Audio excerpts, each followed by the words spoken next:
Hi everybody. So this is a power outlet that I recently replaced from a house that was built back in the 60s.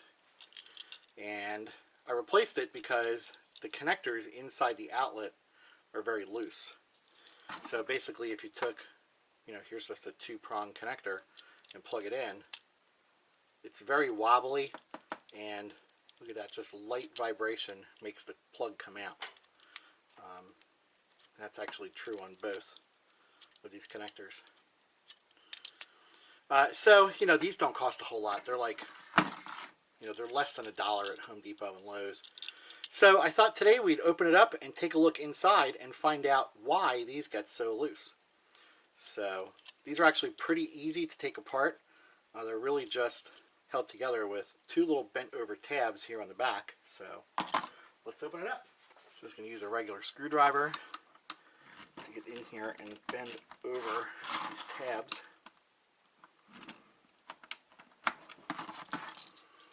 And then just kind of twist that a little bit to sort of straighten it out. And then that tab is actually this center that holds the faceplate on. So just knock that down. Here's what that looks like. And then I can slide this whole back plate off. So this is actually the grounding plate for the whole outlet assembly, and it has the mounting screws that hold it into the electrical box. Now that that's out, there's a little insulator pad here. One of these really old ones. It's made of like some kind of a fiberboard or something. I'm not really sure what this stuff is. And then all that's left is your neutral contacts here, of course the silver screws, and your hot contacts, which are the brass or gold colored screws. And then the body of the outlet itself, which is just, in this case it's plastic, and it's actually kind of like that Bakelite plastic from the 50s. So that's what it is. Anyway, so now when we take a look at the contacts, you can see what it looks like firsthand, just out in the open, when you go to put a plug into the outlet.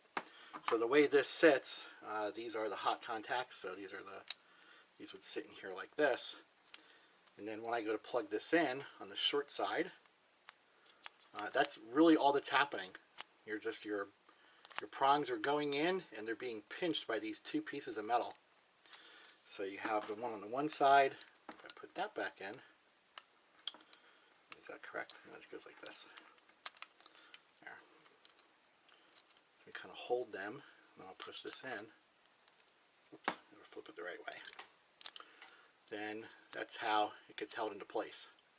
So I guess what happens over time is these 2 pieces of metal, they get pushed apart so many times from so many plugs going in and out, that eventually they get weak and they get separated and they don't close back up again.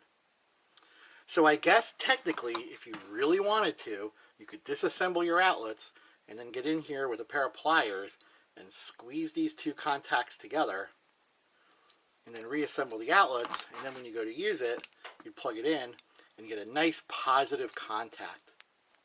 But of course, that's really such a waste of time and probably not the safest thing to do, because not only are the 2 connectors spread apart too much, but they're also quite dirty, and there's some corrosion going on in there. So you can see that corrosion, the discoloration, and it's actually on both sides. See right there, it's kind of like burned a little bit.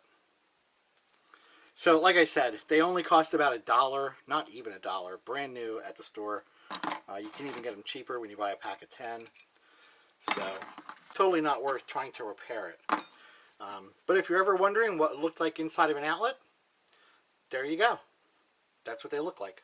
So pretty cool. Well, if you have any questions or any comments, post them below. And thanks for watching. And if you like my videos, please subscribe.